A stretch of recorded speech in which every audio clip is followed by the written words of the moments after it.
Ya, kita beralih ke kasus Vina. Misa 4 geng motor di Cirebon, Jawa Barat ini menegaskan 8 terpidana dan 1 tersangka dalam kasus pembunuhan Vina dan Eki bukan bagian dari mereka. Mereka juga menekankan tidak ada perseteruan yang terjadi di antara 4 kelompok tersebut.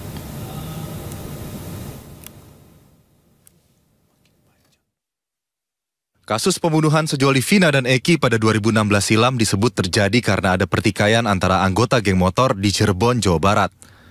Sekelompok geng motor disebut bertindak brutal dengan menganiaya, memperkosa, dan membunuh korban. Namun, 4 geng motor di Cirebon, Jawa Barat, yaitu XTC, Moonraker, Connect, dan GBR menegaskan 8 terpidana dan 1 tersangka dalam kasus pembunuhan Vina dan Eki bukan bagian dari mereka, termasuk Peggy Setiawan.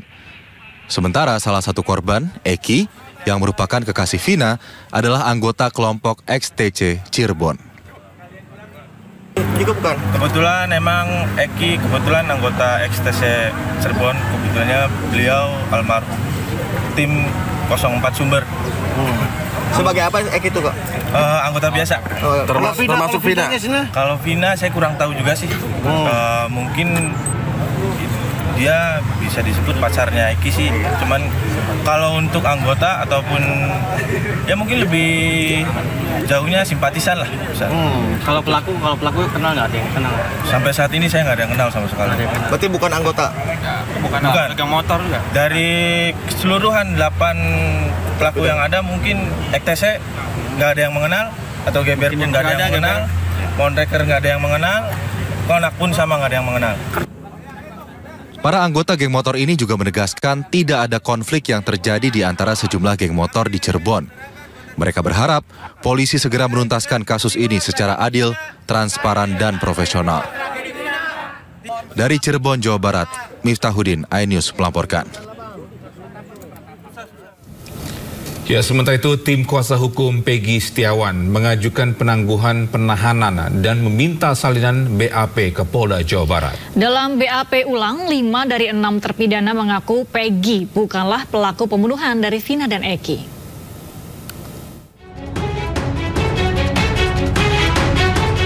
Penangkapan Peggy Setiawan menimbulkan banyak reaksi. Pihak kepolisian memposisikan Peggy sebagai pelaku sekaligus otak pembunuhan Vina dan Eki. Namun sejumlah pihak menilai banyak kejanggalan dalam penetapan Peggy sebagai tersangka. Salah satu kejanggalan adalah ciri-ciri Peggy Setiawan yang jauh berbeda dengan DPO. Sejumlah saksi juga memastikan Peggy berada di Bandung dan bekerja sebagai buruh bangunan saat kejadian pembunuhan Vina dan Eki 27 Agustus 2016. Dalam BAP ulang, 5 dari 6 terpidana juga mengaku Peggy bukanlah pelaku yang dimaksud. Kamis sore kemarin, tim kuasa hukum Peggy Setiawan mendatangi Polda Jabar. Mereka mengajukan penangguhan penanganan Peggy sekaligus meminta salinan BAP para terpidana. Agenda hari ini kita tetap mengajukan penangguhan penahanan kepada pihak kepolisian, serta kita meminta salinan BAP.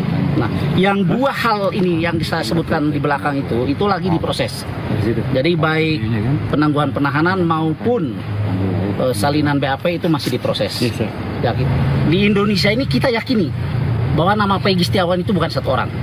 Itu saja, ya. Di Indonesia ini kita yakini nama Peggy Setiawan itu bukan 1 orang. Di Jawa Barat saja mungkin bisa puluhan atau ratusan orang. Dan itu keyakinan kami. Meski banyak kejanggalan, polisi tetap bersikeras menjadikan Peggy sebagai tersangka dan menahan Peggy di Mapolda Jawa Barat. Bahkan 2 DPO lain dihilangkan karena dianggap fiktif. Dari Bandung, Jawa Barat, Mujib Prayitno, iNews melaporkan.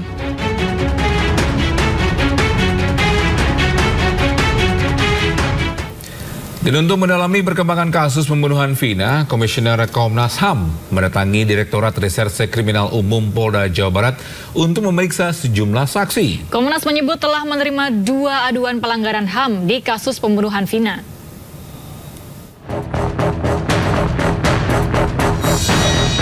Komisi Nasional Hak Asasi Manusia mendatangi Polda Jabar. Hal tersebut dilakukan guna mendalami aduan dugaan pelanggaran HAM di kasus Vina. Komnas HAM menuturkan telah memeriksa sejumlah saksi untuk mengetahui perkembangan kasus Vina. Namun, Komisioner Komnas HAM tidak menjabarkan siapa saja yang diperiksa. Komnas HAM masih belum bisa menyampaikan hasil pemeriksaan. Saat ini, tengah dalam proses mendalami fakta-fakta serta menggali informasi dari terpidana dan juga pelaku. Nanti akan kami sampaikan setelah penyelidikan selesai ya, Pak. Ada saksi yang kami periksakan. Bisa disampaikan hasilnya, Bu? Belum bisa. Kalau saksi masih mendalami, masih mendalami. Ya. Siapa? Bisa dijelaskan, Bu, saksi yang ditemui, Bu? Kami ya itu karena masih dalam perlindungan ya. Kami bisa menjelaskan. Masih dalam pelindungan LPSK. Jadi kami nggak bisa jelaskan. Artinya setelah ini masih ada pertemuan-pertemuan lain, Bu? Masih Kami masih mendalami banyak. Dengan siapa lagi? Semua saksi. Dengan terpidana nanti kita akan menggali informasi. Meski belum bisa menyimpulkan hasil pertemuan di Polda Jabar, namun Komnas HAM menyebutkan telah menerima 2 aduan pelanggaran HAM di kasus pembunuhan Vina. Dari Bandung, Jawa Barat, Muji Prayitno, iNews melaporkan. Pemirsa, kuasa hukum Peggy Setiawan membagikan momen perjalanan bersama teman-teman kliennya untuk memenuhi panggilan Polda Jawa Barat. Mereka menempuh perjalanan dari Cirebon ke Bandung selama kurang lebih 2 jam. Peggy Setiawan, teman-teman kerjanya yang hari ini mau memenuhi panggilan penyidik Polda Jawa Barat. Ini sedang di tol menuju Polda Jawa Barat. Nah, ini di tengah ada Ibnu. Ya, Ibnu. Ya, ini di samping sini ada Suparman. Ya, Suparman. Nah, ini Mang Bondol, ya. Suharsono, ya. Ya.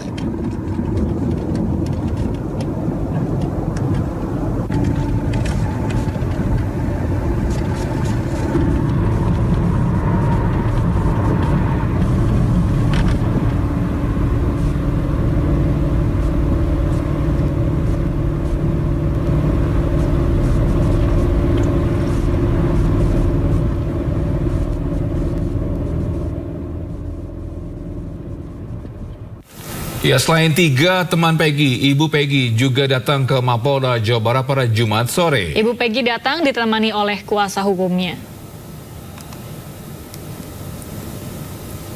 Ibu Peggy Kartini tiba sekitar pukul 15 kemarin bersama 3 teman Peggy, yakni Suparman, Suharsono, dan Ibnu. Ketiganya ini merupakan rekan kerja Peggy. Baik ibu dan ketiga teman Peggy belum keluar dari dalam ruangan Mapolda Jawa Barat. Ya, sebelumnya pemirsa, ayah Peggy Setiawan, ini Rudi Irawan, mendatangi Polda Jawa Barat untuk menjenguk anaknya yang dijadikan tersangka dalam kasus Vina. Ayah Peggy mengaku belum pernah bertemu dengan anaknya sejak ditangkap. Ya, dengan didampingi kuasa hukum, ayahanda Peggy tiba di Mapolda Jawa Barat untuk menjenguk anaknya yang ditahan setelah ditetapkan sebagai tersangka dalam kasus pembunuhan Vina. Rudi mengaku belum pernah bertemu dengan anaknya setelah ditangkap dan ditetapkan sebagai tersangka. Rudi juga menyatakan memiliki bukti-bukti yang menguatkan keberadaan anaknya di Bandung saat pembunuhan Vina dan Eki berlangsung. Yang mau disampaikan ke Peggy-nya, Pak? Sementara belum. Kita setelah nanti apakah kita bisa bertemu dengan anaknya, kebetulan kita dengan tim juga, ya. Nah, jadi saya dari kantor hukum Dendi Rukmantika selaku kuasa hukum daripada ayahnya PS memohon nanti izin kepada penyidik untuk bertemu dengan anaknya.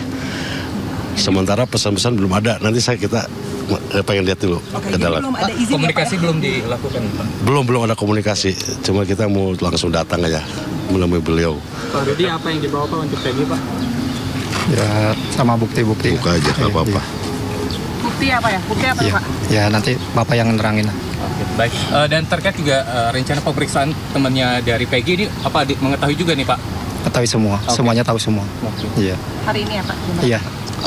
Maaf, kalau terkait pemeriksaannya teman-temannya PS, beda tim kuasa. Okay. Ya. Pak Rudi, selain bukti-bukti ada makanan atau apa yang dibawa Pak? Nggak ada. Tidak ada. Bukti aja berarti Pak ya? Iya. Sama sekali belum ada ngobrol sama Peggy? Belum ada sama sekali, semenjak penangkapan sampai sekarang belum pernah ngobrol. Kabar terakhir juga nggak tahu Pak? Nggak tahu, iya posisi nggak tahu. Terakhir kapan Pak bertemu? Waktu sebelum penangkapan. Kapan tuh Pak? Waktu Ingat nggak? hari Senin tanggalnya lupa. Di mana Pak ketemunya? Di kontrakan, masih di kontrakan. Karena dia ada panggilan kerja, baru dia masuk kerja. Berangkatlah kerja. Pak Rudi, salah satu buktinya apa aja Pak yang dibawa Pak? Nggak nanti. Nah nanti Bapak yang bisa. Oke, Setelah jumpa aja nanti ya. Setelah jumpa aja. Sementara kita mau izin dulu, mohon boleh. Kita wawancara. Oke, nanti setelah ini ya kita mau izin dulu, mau nengok dulu orang tuanya dah ini.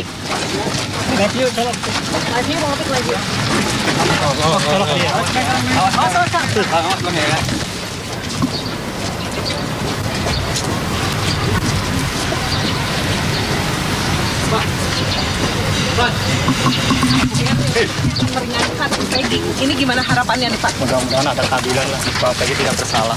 Pak, kemarin kan sempat disorot Pak Presiden, ada harapan atau surat nanti diterbitkan Pak atau Pak Presiden? Ya mudah-mudahan lah Presiden bisa menunjukkan orang yang benar, orang yang bersalah. Berarti ada harapan besar untuk Presiden Pak? Insya Allah ada. Pak, ini terkait ada saksi baru nih Pak. Tambahan kalian saksi kunci juga. Ya. Ada namanya Mel Pak. Gimana Pak tanggapannya? Menyebut dia melihat kejadian Peggy ada di situ terlibat. Belum bisa komen. Belum bisa komen nanti. Nanti aja.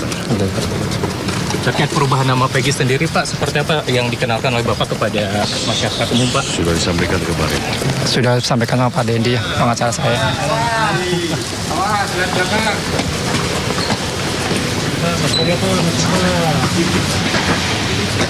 Saya tidak pernah melakukan aturan itu di Vietnam. Bersumpah demi nama Allah. Aku bersumpah demi nama Allah. Aku sendiri karena kamu tidak bersalah. Saya tidak pernah melakukan aturan itu di Vietnam. Saya mati. Saya tidak pernah melakukan aturan itu di Vietnam.